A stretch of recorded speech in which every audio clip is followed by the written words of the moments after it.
자, 슝! 자, 헬싱키에 도착을 했습니다. 이제 네. 헬싱키에 여행지를 한번 좀 가봐야 될 것 같은데 네. 헬싱키 어딜 가봐야 될까요? 딱 도착하면? 일단 뭐 어디를 가려면 네. 뭔가를 뭐 걸어 다니면 문제가 안 되는데 네. 뭔가 좀 타고 다녀야 되지 않겠습니까? 다리가 아프니까. 물론 뭐 다리 힘 좋은 분들은 헬싱키가 그렇게 크지 않기 때문에 별로 안 커요? 그렇게 뭐 우리 서울같이 이렇게 큰 메가시티가 아니기 때문에 어. 그 뭐 걸어 다녀도 되겠지만 그래도 뭐 다리가 아프면 무슨 버스도 좀 타고 뭐 택시는 좀 비싸니까 안 타고 뭐 트램도 좀 타고 배도 타고 섬이 많은 나라니까요. 대중교통 어떤 게 있나요? 대중 그 교통은 역시 그 트램이 있습니다.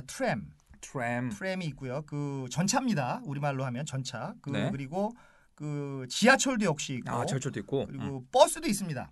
버스 당연히 있겠죠. 네. 그리고요. 그리고 페리도 있습니다. 페리? 네. 배죠. 배요? 네. 페리 그럴까요? 네. 네. 페리. 네. 아니 그거는 어떻게 타야 되나요? 뭐 바로 저희처럼 이거 우리처럼 찍고 가나요? 뭐 그 교통카드? 현지인들은 이게 뭐 잘 아시겠지만 핀란드가 한때는 노키아의 나라였습니다. 노키아의 나라였고 정말 정보통신 최대 강국이어서 네. 당연히 그런 뭐 그 핸드폰으로 찍거나 스마트폰으로 찍거나 아니면 뭐 카드가 당연히 있지만 외국인들은 그런 게 없으니까 어쨌든 티켓을 사야 되지 않겠습니까? 좀 티켓을 사야 되는데 가격은 그 어때요? 네. 싱글 티켓이 2.5유로입니다. 지금은 조금 올랐다라고 하는데 지금 한 2.8유로 됐다 그러는데요. 싱글 네. 티켓이 2.5유로니까 그 이게 매번 타면 돈이 많이 들어갑니다. 그래서 그 데이 티켓이란 게 있습니다. 데이 티켓이란 게 그랬구나. 있어서 예. 그 데이 티켓을 사게 되면 그 어떻게 4번 이상 타게 되면은 더 저렴한 그런 가성비가 있는 데이 티켓이 있는데 데이 티켓을 사면 됩니다. 아니 그 1유로가 근데 얼마입니까? 1유로가 지금 한 1,350원, 한 1,400원 정도, 1,350원 정도 되니까 네. 2.5유로, 3유로도 그렇게 싼 가격이 아니죠. 그러게요. 네. 비싸네. 네. 그럼 어디서 사야 돼요? 그 자판기가 있습니다. 네. 그 밴딩 머신 그 편하네. 자판기가 있고 네. 또 트램이나 버스에서 일본과는 좀 다르게 트램이나 버스에서 들어가서 일단 타서 버스 기사분한테 이렇게 사도 됩니다. 근데 약간 귀찮죠. 그렇게 사도 됩니다. 어떤 게 더 저렴합니까? 똑같은 가격인가요? 그 자판기에서 사는 것이 네. 그 버스 기사분한테 사는 것보다 역시 더 싸죠. 더 쌉니다. 자판기에서 사는 게 더 싸요. 예. 아니 뭐 차이가 있나요? 왜 누구는 자판기에서 사고 그러면은 누구는 기사한테 사고 그래요? 그러니까 뭐 그 근데 그 유효 기간의 차이가 있어서 네. 자판기에서 그 표를 사게 되면 표가 발행되는 그 시점부터 카운팅이 됩니다. 그 시점부터 뭐 하루, 그 시간이 딱 나와요? 시점부터 이틀, 그 시점부터 3일. 그래서 1일권은 뭐 예를 들어서 뭐 5유로다 네. 이렇게 되고 무슨 그 2일권은 8유로다 그리고 뭐 3일권은 16유로다 뭐 이렇게 가격이라고 한다면 네. 그 이렇게 사는 순간 카운팅이 되는 것이고 네. 그 기사분이나 그런 가판대 키오스크 사람한테 사게 되면 처음 쓰는 순간부터 카운팅이 되니까 유효 갖고 기간에 있다가? 따라서 조금 차이가 있겠죠. 갖고 있다가 나중에 쓸 때부터 딱 시작이 되는 거예요? 그렇습니다. 그럼 바로 사용할 때는 자판기에서 바로 사고 네, 조금 천천히 이용하겠다 싶으면은 직접 사람한테 사고. 그렇습니다. 이러면 역시 되겠네요. 똑똑하십니다. 역시 금세 그 헬싱키에 오자마자 벌써 헬싱키의 교통 벌써 교통을 이렇게 꽤 차셨네요. 대단합니다. 어떻게 몰래 타는 방법은 없습니까? 근데 이게 지금 이 유럽은 몰래 타다가 무임승차에 대해서 관용을 베풀지 않습니다. 그러니까 어떤 분은 뭐 탔다가 막 동양인들이 특히 뭐 이렇게 눈물의 호소를 하면서 난 몰랐다 뭐 이런 식으로 하는데 그 진짜 뭐 이런 말 써도 되겠지만 얄짤없이 80유로의 페널티 80유로를 받습니다. 근데 더 중요한 게 네. 그 아까 되게 비싸다. 그 이렇게 자판기에서 아니면 뭐 기사분들한테 표를 사게 되잖아요. 사게 될 때 이 버스나 트램이나 지하철을 탈 때 그 티켓 리더가 있어서 네. 그 문을 열고 들어가면 그 표를 딱 찍는 거 인도스라고 하는데요. 네. 인도스라고 하는 과정을 밟아야 됩니다. 근데 그거를 보통 모르고 인도스 도장을 딱 안 찍고 나중에 검표원이 와서 이렇게 불시에 와서 검표원이 와서 표 내봐라. 그런데 표를 딱 보여줬더니 그 인도스한 도장이 없는 거예요. 네. 그럼 그것도 무임승차로 간주가 됩니다. 왜 안 찍었느냐? 유효 기간을 늘리려고 한 거 아니냐? 그래서 하니까 반드시 여행객들은 트램이나 버스나 지하철을 탈 때 그 입구가 아니죠. 그 트램의 문 들어가는 문 바로 옆에 있는 티켓 리더기에다가 그걸 딱딱 짤랑하고 그 찍는 그런 그 인도수 과정을 거쳐야 됩니다. 좀 쉽게 생각을 했네요. 아니 제가 왜 여쭤봤냐면 그 동남아 여행을 몇 번 가보니까 네. 어떤 사람한테는 돈 받고 어떤 사람은 안 받고 되게 되게 풀이한 곳들이 있더라고요. 그리고 희미하죠. 네, 그리고 몰래 들어가고 이런 게 있었어요. 네. 네, 누구는 받고 안 받고 하길래 그냥 몰래 화장실 가는 척하고 들어갔더니 아무 말도 안 하고 그래가지고 네. 절대 그러면 안 되겠네. 아니 근데 그럼 여기서 네. 재밌는 거 제가 하나 알려드릴까요? 어떤 거요? 그 많은 트램이 있는데 그 트램 중에서 그 스페라코프 트램 우리말로 하면은 그 어떻게 해야 될까요? 그 펍 트램이라는 게 있습니다. 네, 펍 트램은 12유로를 내고 12유로를 내고 네. 45분 동안 이렇게 그 어떤 정해진 트랙을 가는 그런 펍 트랙이 있는데 글자 그래도 펍입니다. 아 맥주 팔아요? 예, 그 안에서 아. 12유로를 내면 단 45분간입니다. 45분간 그 안에 있는 와인이나 그 안에 있는 그 사이다나 그 안에 있는 맥주나 이런 것들을 먹을 수 있는 펍 트램이라는 게 있습니다. 무제한입니까? 45분 동안만 먹어야 얼마나 먹겠습니까? 근데 뭐 아주 많이 먹기 전에는 네. 그래서 그 45분 동안 아이들도 탑니다. 아이들이 타서 뭐 약간 뭐 사이다라든가 어. 콜라라든가 이런 거 먹을 수 있고 네. 성인들은 45분 동안 헬싱키 관광을 하면서 그 12유로니까 뭐 어떻게 뭐 가격은 대충 뭐 계산이 되시겠죠? 혹시 음악도 나오나요? 음악도 나옵니다. 은은한 음악도 나오고 대화를 즐기면서 근데 요 요게 오후 2시부터 오후 6시까지 4시간만 운영이 됩니다. 그 4시간만 운영이 되니까 네. 만약에 술 좋아하시는 딱 네 분들은 번 운행하겠네요. 그렇습니다. 45분씩이니까. 예. 실적으로 4번이죠. 그거 뭐술 좋아하시는 분들은 그 펍트램 그 스페라코프라고 하는 거 그거 한번 타보셔도 괜찮을 것 같습니다. 아 그럼 우리처럼 대중교통이 뭐 노약자에게는 좀 무료로 제공이 된다거나 이런 건 없나요? 있습니다. 있어요. 그 장애인이라든가 네. 아니면은 그 이 특히 아이를 가진 유모차를 끌고 오는 경우에 그 뭐 임산부라든가 특히 유모차를 끌고 오는 사람들한테는 다른 뭐 북구 국가가 마찬가지겠지만 사회복지 소셜 웰페어 사회복지 차원에서 그 유모차를 갖고 온 그런 그 어머니라든가 아버지라든가 이런 경우에는 그 무료로 인정을 해줍니다. 무료로 이제 태워줍니다. 아 유모차를 갖고 오면요? 그렇습니다. 아이가 안 타고 있는 유모차를 갖고 오면 뭐 그걸- 그러면은 이제 다시 잘못하면은 이제 부정승차로 돼서 아까 같이 그 80유로의 그 네. 거금을 지불해야 되지 않을까요? 인형을 이렇게 태우고 간다거나 네. 이거 안 되겠구나. 되게 대중교통도 그렇고 참 잘 돼 있는 것 같아요. 역시나 아까 말씀하셨듯이 다 1위 하는 그런 이유가 있는 것 같습니다. 그렇습니다. 자, 그럼 이제 티켓도 챙겨서 이제 또 대중교통도 이용해 보겠고 네. 어디로 가면 좋을까요? 타고? 이제는 뭐 타고 어디를 간다라기보다도 네. 일단은 헬싱키 하면 그 뭐가 생각나세요? 저요? 일단 헬싱키요? 네. 올림픽? 어디 뭐 가는 장소적인 개념도 있지만 네. 헬싱키는 사실 자연을 즐기러 가는 거거든요. 자연을 즐기는데 네. 우리가 많이 아는 그 백야 와인 나이트. 환한 밤. 그렇죠. 되게 하얀 그 밤이죠. 어디서 봤어요 사진으로. 예. 그러니까 뭐 제가 처음 헬싱키를 저는 지금까지 헬싱키를 3번이나 갔었는데요. 네. 그 처음 갔을 때가 그때 7월 말 정도였는데 밤 9시가 돼도 이게 뭐 계속 환한 겁니다. 뭐 10시가 돼도 뭐 환한 거예요. 환한 게 어느 정도 환한 그게 거예요? 대낮같이 환합니다. 대낮같이. 그냥 눈부실 정도로? 예, 눈부시게 어. 대낮같이 하얘버리니까 네. 도대체 왜 이렇게 하얄까? 내 시계가 잘못된 것일까? 뭐 이렇게 생각한 적도 있었는데 그게 우리가 말하는 바로 그 백야입니다.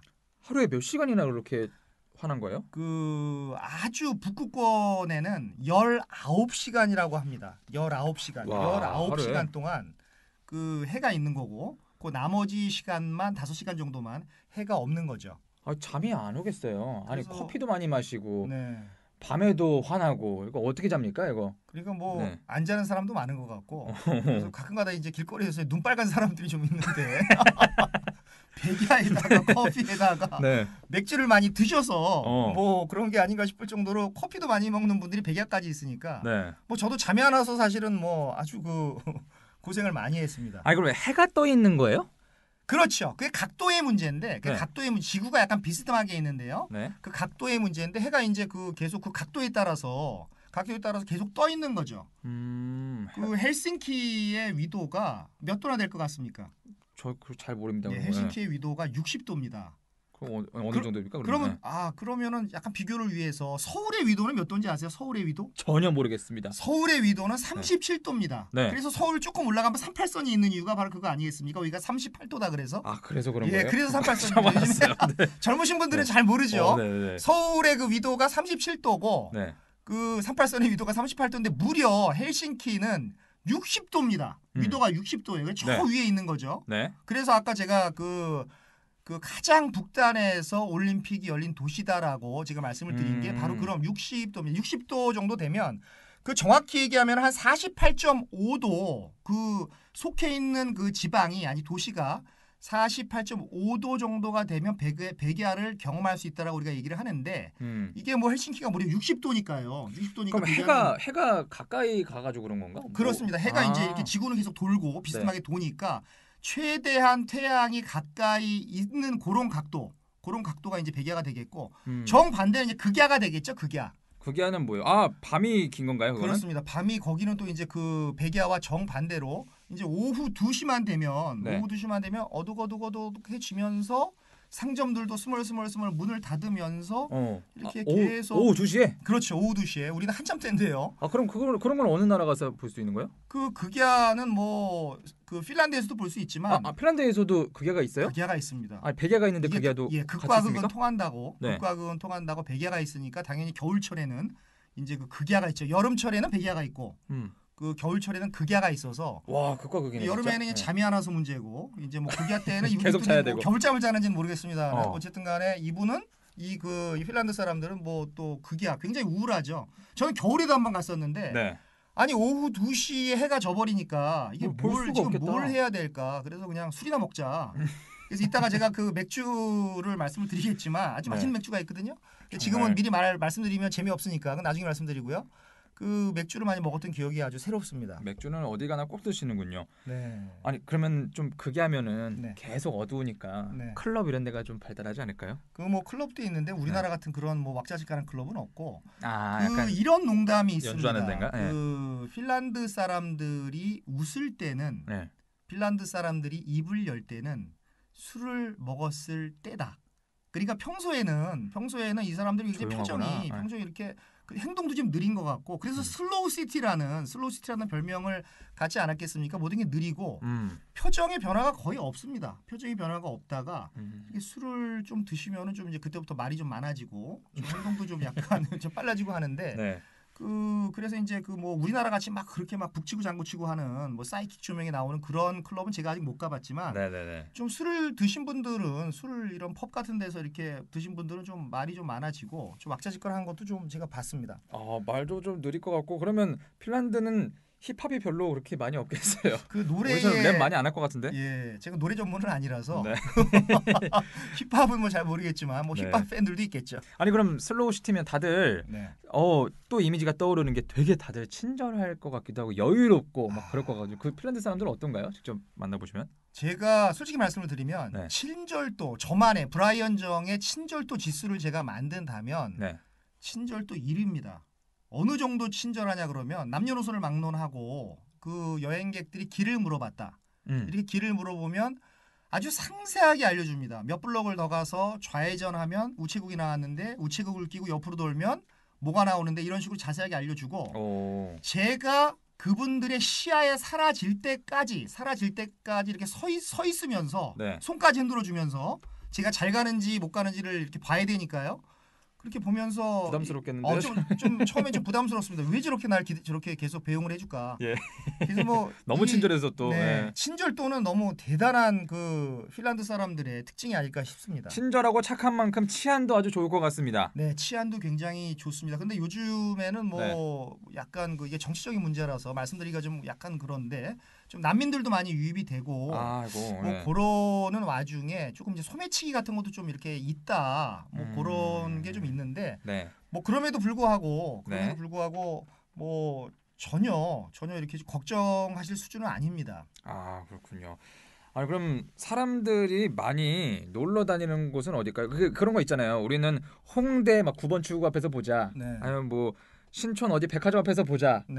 그런 것처럼 헬싱키에 있는 사람들은 어디서 많이 모일까? 젊은 사람들이. 헬싱키 아주 저는 일단 좋은 놀아야 질문입니다. 됩니다. 저는. 네, 좋은 질문입니다. 헬싱키의 랜드마크라고 하는 그 헬싱키 대성당이 있습니다. 이 성당입니다. 성 니콜라스 교회라고도 하고요. 네. 그리고 이제 루터란 교회. 그 핀란드 사람들의 85%가 그리고 543명 중에서 440만 명이 루터교를 믿는데요. 대부분 사람들이 믿는 그렇습니다. 거예요. 그래서 그 루터란 대성당이라고 하는데 이제 흔히 사람들이 이제 헬싱키 대성당이라고 하죠. 그래서 헬싱키 대성당, 성당 앞에서 홍대 입구가 아니라 몇 번 출구가 아니라 대성당 앞에 광장에서 많이 모입니다. 아, 광장에서. 네. 저는 안에서 모이나 싶어가지고 다들 예배하면서 모이나. 오늘 클럽 갈 건데 우리 성당에서 모일까? 좀 희한하잖아요. 네, 근데 안에서도 모입니다. 이 대성당을 네. 좀 개방을 해서 여기서 그 핀란드 사람들의 좀 그 헬싱키 사람들의 핀란드 사람들이라고 하면 핀란드 사람들의 그 어떤 효율성, 어떤 개방성을 느껴지는데 이렇게 느낄 수 있는데 이 대성당 안에서 연주회도 하고요. 예배만 보는 게 아니라 그리고 어떤 유명 작가의 그 전시회도 하고 그래서 종교 행사만 하는 것이 아니라 이 헬싱키 대성당이 이렇게 그 많은 사람들이 모이는 메카가 된 이유가 바로 이런 것 같습니다. 어떤 그 종교 행사만 하는 게 아니고 전시회도 하고 연주회도 하고 약간 문화 공간이네. 그렇습니다. 문화 공간입니다. 그럼 되게 예쁘게 생겼겠어요, 또. 이 뭐 아름다움이라고 하는 것은 너무 예쁜데 그 유럽을 여러 도시를 다니면서 뭐 이태리 쪽에 뭐 밀라노 가면 두오모 대성당도 있고 뭐 독일에 가면 쾰른 대성당도 있고 많은 성당이 있는데 교회도 있고 성당도 있는데 여기가 제일 멋있었습니까? 뭐 제일이라기보다도 굉장히 독특했습니다. 굉장히 심플하면서 그 핀란드가 이 어떤 그 디자인 또 강국 아니겠습니까? 이러다 보니까 그 대성당 자체도 굉장히 심플하고 그리고 색깔도 굉장히 단순하지만 아름다운. 그래서 이렇게 하얀색에 역시 하얀색 좋아하네. 돈 부분은 이렇게 녹색, 약간 비추색이 나는 녹색으로 이렇게 데코레이션이 돼 있는데 그리고 이제 그 십자가는 금으로 당연히 도금이 돼 있고요.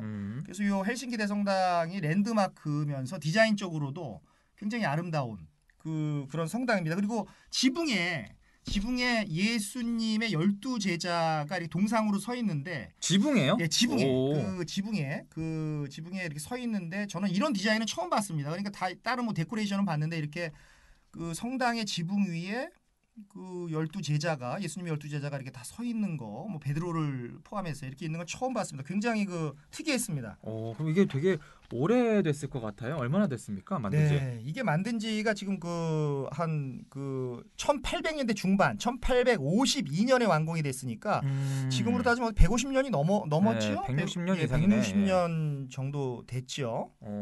그러면 뭔가 그곳만의 건축 양식이 발달하게 된 그 이유가 뭘까요? 그러니까 유럽의 양식, 남부 유럽이나 또 다른 동부 유럽이나 아니면 저기 뭐 발칸 유럽이나 여러 유럽도 이제 종류가 많은데 그 유럽에서 봤던 것과 좀 다른 게 이제 핀란드 건축 양식을 신고전주의라는 말을 써서 표현을 합니다. 신고전주의. 그러니까 신고전주의라고 하는 것은 그 기존의 양식에 그 현대적인 것들을 많이 가미한 그런 양식을 쉽게 말하면요. 그런 것을 신고전주의라고 하는데 그 러시아에 이런 것들이 많습니다. 러시아에 이런 신고전주의 양식이 많은데 그래서 그 인근 도시인 그 러시아의 그 세인트 피터스부르크라는 그런 도시가 있는데 우리가 언젠가는 한번 여행할 도시입니다. 세인트 피터스부르크에 가면은 헬싱키 대성당 같은 신고전주의 양식이 많이 보입니다. 그래서 러시아에서 이렇게 그 신고전주의 양식이 건축물이 많이 들어온 것 같은데 그 기존 유럽의 성당들과는 굉장히 차별성이 있고요. 그래서 이제 이런 말이 있습니다. 이런 말이 있는데 우리가 냉전 시절 70년대 80년대가 1970년대 80년대가 냉전이라서 미국과 소련이 두 슈퍼파워가 경쟁하지 않았습니까?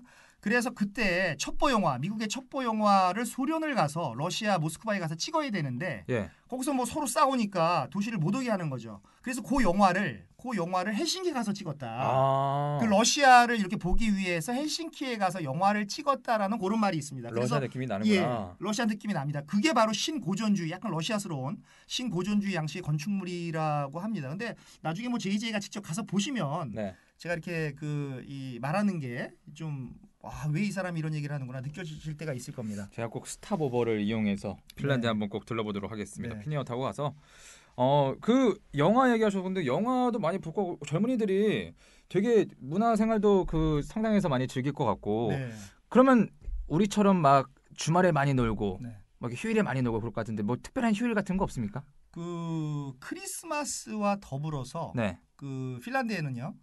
크리스마스와 더불어서 가장 큰 축제가 있습니다. 크리스마스와 더불어 그들만의 축제인가요? 뭐죠? 그렇죠. 제가 봤을 때는 뭐 그들만의 축제라고 봐도 우리가 얘기를 해도 과언이 뭘까? 아닐 정도로 그게 바로 노동절입니다. 노동절이요? 네. 노동절이 언제예요? 메이데이 5월 1일입니다. 아이고 우리 엄마 아빠 결혼기념일인데. 아, 그러세요? 축하드립니다. 축하한다고요 네네. 벌써? 그래서 태어나셨군요. 그때 왜 그렇게 보이는 거예요? 사실 독일 같은 나라도 그 노동조합의 힘이 크기 때문에 맞아, 노동절이 독일도 있는데 노동조. 네. 그렇습니다. 독일 같은 나라는 그냥 하루 이렇게 쉬는 휴일의 개념이라면 그 핀란드의 노동절은 빠뿌라고 하는데요. 빠뿌. 빠뿌. 여기도 약간 경험이 나오네요. 이게 우리나라 말이랑 비슷하다고요? 네. 빠뿌. 예. 네. 이 빠뿌라고 하는데 이 빠뿌가 이제 노동절을 빠뿌라고 합니다. 네. 이제 뭐 빠뿌라고 하는데 요 빠뿌 5월 1일이 되기 한 2주 전부터 그 여러 이제 뭐 마켓 광장이라든가 많은 광장이 있는데 특히 헬싱키 대성당 조금 전에 말씀드린 헬싱키 대성당 그 앞에 와서 네. 사람들이 뭐 전시도 하고 뭐 거리 퍼포먼스도 하고 뭐 이렇게 술도 마시고 하면서 이렇게 즐기거든요. 그러니까 이 노동절이 핀란드에서는 굉장히 그 크리스마스에 버금가는 축제라고 보시면 됩니다. 약간 빠뿌라 그래서 빠쁘게 일하자. 바쁜 그런 느낌일 줄 알았더니 많이 노는 날이군요. 네. 그럼 빠쁘게 놀자 뭐 이런 게 좀 아닐까요? 네. 거기 막 수영하고 놀고 그러진 않아요? 네? 거기 그쪽이 헬싱키가 어느 쪽입니까? 근데 나라에서 네. 북쪽이면은 약간 바다 쪽 아니에요? 바다 쪽입니다. 헬싱키는 남단이고요. 그럼 막 해변에서 축제 이런 거 안 열립니까? 해변에서 축제가 당연히 열리죠. 네. 해변에서 축제가 당연히 열리는데 이 노동절이 왜 이렇게 중요하냐 그러면 이 5월 1일이 이제 우리나라는 한 3월 되면 봄 기운이 몰려오는데 그 핀란드 같은 경우에는 한 5월 돼야 헬싱키 기준으로 한 5월 돼야지만이 그 봄이 옵니다. 심지어 저 북쪽에 있는 라플란드 쪽은 한 6월 돼야지 봄이 오고. 네. 그러니까 이제 긴 겨울이 끝났다. 아까 말씀드린 극야가 끝나고 여름이 시작이 된다라는 개념. 그러니까 이제 봄이 온다라고 하니까 사람들이 마음이 얼마나 설레겠습니까? 그러니까 5월 1일. 그러니까 뭐 저 남부 유럽만 해도 좀 약간 봄이 일찍 오는데 헬싱키에서는 5월 1일 정도 되면 이 봄이 온다. 봄을 맞이한다라는 개념도 있습니다. 그리고 이게 사회주의 예전에 그 러시아의 지배를 좀 받았기 때문에 이 사회주의 국가에서 노동자의 힘이 좀 크지 않습니까? 네. 그러다 보니까 이제 그 노동조합의 힘은 그렇게 안 커도 노동자들의 힘이 굉장히 노동자의 복지가 굉장히 중요한 그 나라이기 때문에 그 봄도 오고 또 노동자가 긴 겨울을 보냈고 네. 뭐 긴 또 일을 하다가 이제 그 여름이 되니까 또 여름 휴가도 기다리고 네. 뭐 이러는 차원에서 기분이 좋아져서 이렇게 축제를 벌이지 않나 싶습니다. 그렇죠. 이게 날씨가 좀 따뜻해지고 하면 물속에 들어가고 놀고 그래야죠. 바다에는 뭐 볼 거 없습니까 또? 바다에는 헬싱키? 뭐 그 헬싱키는 그 바다를 끼고 있어서 네. 그 바다 바다 주변에다 광장이 있고 네. 그 바다 주변에 뭐 세계 문화유산도 있고 어떤 거요? 세계 문화유산 하면 이게 수오멘 린나라는 요새가 있습니다. 수오멘 린나 여기는 꼭 가보셔야 됩니다. 요새가 바다에 네. 어떻게 있는 거지? 근데 이 수오멘 린나 그 요새가 네. 헬싱키에서 배를 타고 한 15분 정도 가깝습니다. 한 15분 정도 가면 그 수오멘 린나가 있는데 네. 이 수오멘 린나가 섬을 그 5개의 섬을 이렇게 연결을 해서 만든 요새입니다. 오, 세계 문화유산이 그렇습니다. 5개의 섬들을 섬을 언제 등록된 거예요? 왜 등록됐습니까, 이게? 이게 1991년도에 세계 문화유산으로 등록이 됐는데 야, 이게 왜 그러냐 그러면 요새인데요. 요새인데 참 재밌는 게 그 핀란드가 핀란드를 지키기 위해서 만든 요새가 아니고 네. 그 핀란드를 지배했던 스웨덴이 핀란드에 와서 스웨덴을 지키기 위해서 누구로부터 러시아가 나중에 군대로부터 러시아 군대로 지키기 위해서 만든 어떻게 보면 참 비운의 요새죠. 그 역사를 보면 역사가 이래서 재밌습니다. 핀란드에서 스웨덴을 지키기 위해 스웨덴 사람들이 만든 요새가 이제 수오멘 린나가 됩니다. 그 무슨 뜻이에요? 수오멘 린나가 이제 그 스웨덴의 요새. 아니 그 죄송합니다. 네네네. 핀란드의 요새. 핀란드의 요새. 나라가 하도 많이 나오니까 스웨덴 하도 많이 다니시니까 헷갈리시겠어요. 뭐 헷갈립니다. 그래서 그래서 맨 처음의 이름은 그 스베아베리가 스웨덴의 요새란 뜻이었고 네. 러시아가 요새를 뺏은 후부터는 비아보리 요게 이제 러시아의 요새거든요. 그리고 나서 1917년에 독립을 하면서 이제 진정한 그 수오멘 그 린나 그 핀란드의 요새가 된 거죠. 이렇게 이름이 계속 바뀌었습니다. 누가 지배하느냐에 따라서. 그러면 그 수오멘 린나는 지금도 어떻게 군사적으로 기능이 있습니까? 지금에는 그 군사적 기능이 전혀 없고 이게 6킬로나 되는 성벽을 자랑하고요. 1748년도에 그 지어졌고 그래서 그런 역사적인 의미가 있다라는 것. 그리고 그 섬 안에 그 18세기의 어떤 건축 양식을 대표하는 한 200여 개의 건축물이 있습니다. 그러니까 이제 그런 것들이 의미가 있기 때문에 세계문화유산으로 그 등록이 됐죠. 지금은 딱 하나 기능이 있는 게 그 관광지로서의 기능 말고요. 그 핀란드 해군사관학교. 핀란드의 해군사관학교가 이 섬에 있습니다. 그렇군요. 어떻게 이렇게 무기들도 많이 볼 수 있겠어요, 그러면? 네, 무기들도 뭐 전쟁 박물관도 있고 또 뭐 무기들도 있고 뭐 잠수함도 있고 뭐 참호도 있고 18세기 어떤 무기들이 그 많이 전시되어 있습니다. 그렇죠. 볼 것들을 어떻게 많이 알려주셔서 감사합니다.